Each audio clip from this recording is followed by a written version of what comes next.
Hello everybody, I wanted to make a quick video about the ability Perseverance. The ability Perseverance is a weapon ability on, here it is, the red-hilted halberd. I'm going to read this to you real quick. Assume an unfaltering stance of prayer to temporarily boost poise, damage reduced while activated. Okay, now this seems like a little almost like a blah ability, right? It doesn't seem like it would be all that great.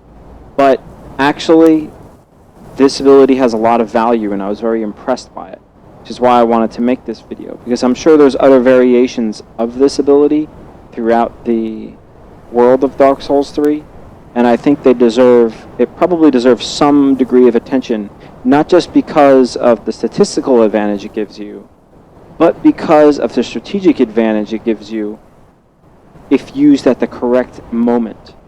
Okay, it's very important to stress that. So first, let's focus on the statistical advantage. I'm going to use it real quick. This is what it looks like. I'm going to use that ability. Okay, and we're going to go right into the stat menu as quickly as we can and focus on the right side of the screen where you will see my damage absorption and stats. That's what changes the most in this out of everything in my stat menu. So we're going to do this real quick. Did you see that? Roughly 2 to 3 times more the damage resistance. 2 to 3 times the damage resistance. That's ridiculous. That's a lot. Now I noticed the poise doesn't increase in the stat menu, but it definitely does give you some degree of poise resistance. Or I should say, it increases your poise and gives you some degree of stagger resistance, so to speak. So let's go do it again so you guys can see one more time. Look at that. That's pretty substantial. I mean, I really thought, when I did this and tested it out, I was like, holy shit, that's no joke. I better actually figure out a way to learn this ability and learn how to use it, and maybe it actually is really good. Because when I first tried it, I was like, oh man, it goes away way too fast. And in fact, that's a very good point to mention that it goes away too fast, because it goes away much faster than you think.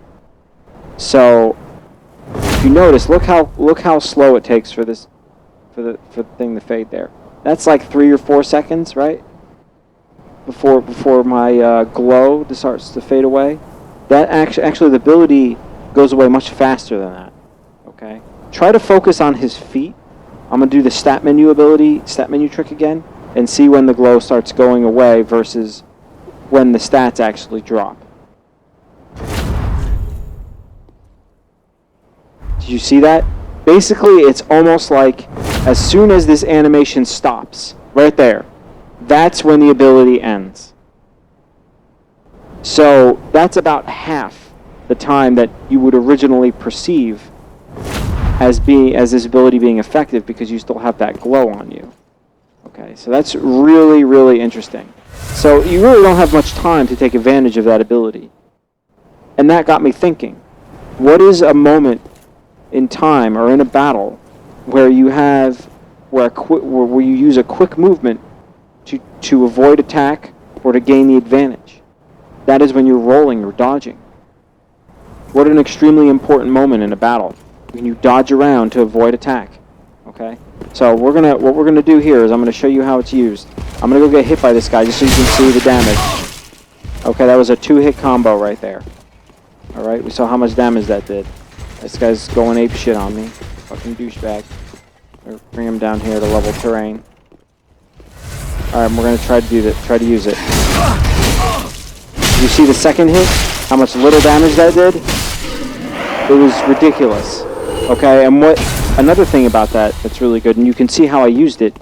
I used it at the moment I was about to be impacted with the weapon, which is typically when you would dodge to take most advantage of your invulnerability frames while dodging. And that's pretty much the general strategy you want to undertake when using this move. That's when you want to use it.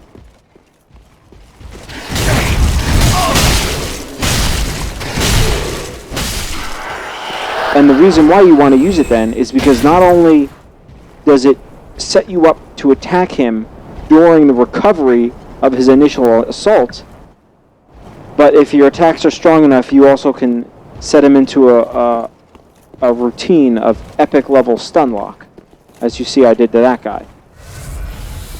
So that's in essence, the general strategy you want to undertake when utilizing this move, and it can be quite ridiculous.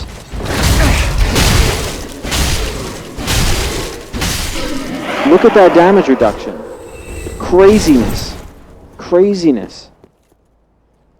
Now, keep in mind, this also reduces magic damage. All the magic damages are also reduced by a substantial amount.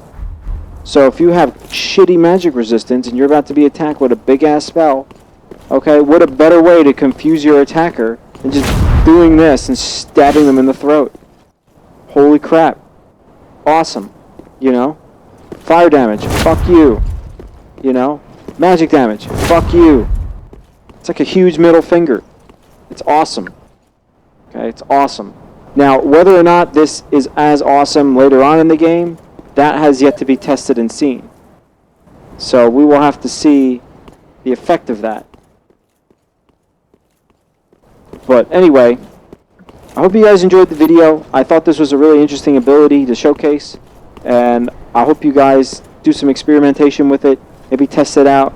Maybe some of the players who are a little bit farther along than me, I'm playing so many different characters in this damn shit that, you know, like, I'm not as far as I probably could be.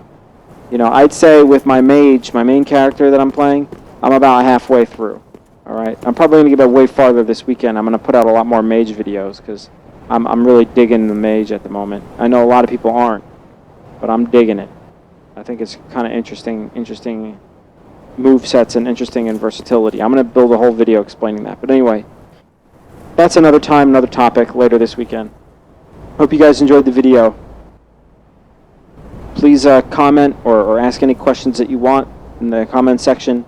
I'm very happy to answer them. If you think there's an interesting question that needs to be addressed or something interesting that needs to be explored, please let me know. I'll happily do some fact binding and see if I can make a video about it. Thanks again, guys.